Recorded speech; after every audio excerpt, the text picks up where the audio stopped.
Hey wuddoochi dhageettanii osoo ani jabaadha YouTube mataa keessanii ka monetize ta'e ka birrii kafalu qabaachuun isin barbaachisa isiniin jedhu YouTubein seera haarawaa nurratti baasee jira jechuudha. Assalaamu alaykum akkasuma warroonni amantaa biraallee akkam jirtu naga keessanii ani Khadijaan jedhama. Bakka gara chaanaala kiyyaatti nagaan dhuftanii isiniin jecha subscribe godhaa maatii ta'a viidiyoo laayikiidhaan jalqaba hanga dhumaatitti immoo viidiyoon kun isin fayyada waan ta'eef na wajjin tura.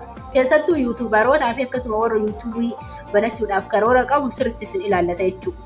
Innaa waan biraa immoo waan kanaan addaan hojjedhu ni jetta yoo jiraatan koomentii jalatti naa barreessaa. Gara viidiyootti dabarsina. Seerri YouTubein haarawaa baase ka dhiibbaa geessu irra caalaa YouTubera kanaan dura monetize ta'eef YouTubein isaanii osoo hin ta'in warra haarawaa fi akkasuma immoo warra ganaa YouTube banachuuf yaada qabanii irratti xiqqoo isii ni ulfaata jedhee yaada. Akkasuma wanni nama gammachiisu tokkollee ni jira lamaanuu isinii hima jechuudha. Kan tokkoffaadha YouTubein akkuma beekamu kanaan dura namni tokko monetize ta'ee intini keessatti galmaa'ee mallaqa irraa YouTube irraa mallaqa argachuudhaaf subscribe 10,000 fi watch hour kuma 4 ture. Subscribe akkuma duraatti jira garuu immoo watch hour kuma 4 irraa gara kuma 8 tti guddatee jira jechuudha. Dachaadhaan dabale jechuudha. Akkasuma immoo short videodhaan illee hin beektanii short videodhaan illee miliyoona 10 miliyoona 10 yoo qabaatte YouTubein kee monetize ta'a ture amma garuu illee gara 10,000 irraa gara 20,000 tti guddatee jira jechuudha. Garuu yeroodhaaf ammaaf hojiirra oollee seerri kun ka hojiirra oolu bara 2027 tti nuu future update dha jechuudha.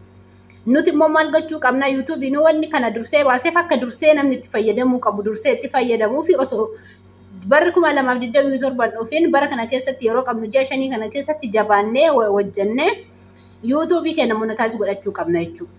Warri 4,000 subscribe kumni takkaayyuu nutti ulfaatee monetize nu ta'uu dide qanii 8,000 ol guddate hedduu takka ulfaataa kuni garuu nama kaayyoo qabu hin daangeensu 8,000 viidiyoo takkarra argachuu dandeetta.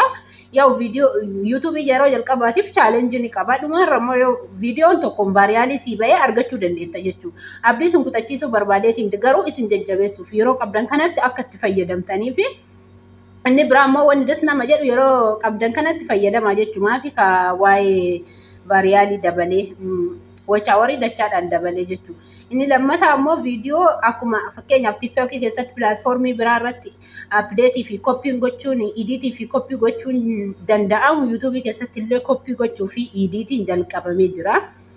Yoo akka seera YouTube heeyyamen jechuudha.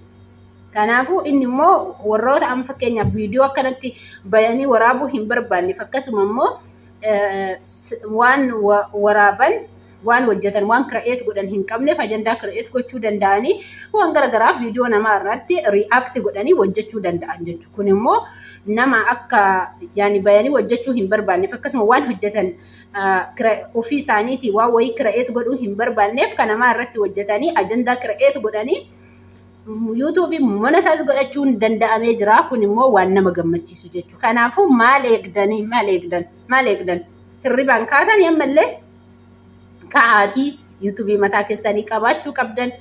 Namni hedduun YouTubein akka mallaqa kafalu ni beeka. Garuu immoo aarsaa kafaltanii hojjechuu hin barbaadan. Wanni kamuyyuu wanni osoo aarsaan kafaliin hin xaariin manatti namaa dhufu hin jiru. Kanaafuu hadha jalqabnee yoo yaaltan yaalu dhabuurra yaaluutu irra gaariidha. Yaalanii dhabuun waan tokko jechuun waa hedduu baratta.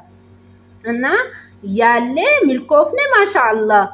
Namni yaale garuu ni milkaa jedhee yaadan akka kootitti milkaa'u yoo baatte yaaluu waan tokko waan ta'eef zim jettee ufuma biratti har'a boruu maal irratti godhaa biyya galee banadhaa namni jettee kanan durallee isin himee jira sababa akkasiisan guutumaan guututti dhiistanii har'arraa jalqabuu qabdan isiniin jedha. Waan wajjin turtaniif hedduu takka galatoomaa namni subscribe osoo hin godhin na daawwattan please subscribe godhaa homaa isinirraa hir'atanii ana garuu hedduu takka na fayyada. Viidiyoo kiyyallee yoo daawwattan like illee tuqaa.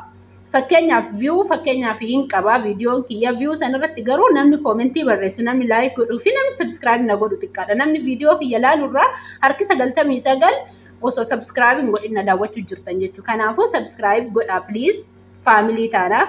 Warra akkasuma YouTube haarawaa banachuu barbaadan viidiyoo itti koomentii jalatti naa barreessaa YouTube yeroo viidiyoo itti aanu akkaataa YouTube itti banattan. Isinii fideetiin dhufa. Keessaan illee personaalii dhuunfaadhaan illee isinii banuu hin danda'a rakkoon qabu. Isinumti na jajjabeeffadha. akkasii oolmaa gaarii qabaadhaa. Subscribe gochuu keessan mirkaneeffadhaa, like gochuu keessan mirkaneeffadhaa, comment irratti yaada barbaaddan barreessaa, waan isin akka hojjedhu barbaaddanillee viidiyoo itti aanu irratti comment jala naa kaayaa. Oolmaa gaarii qabaadhaa. Let's go grow up together.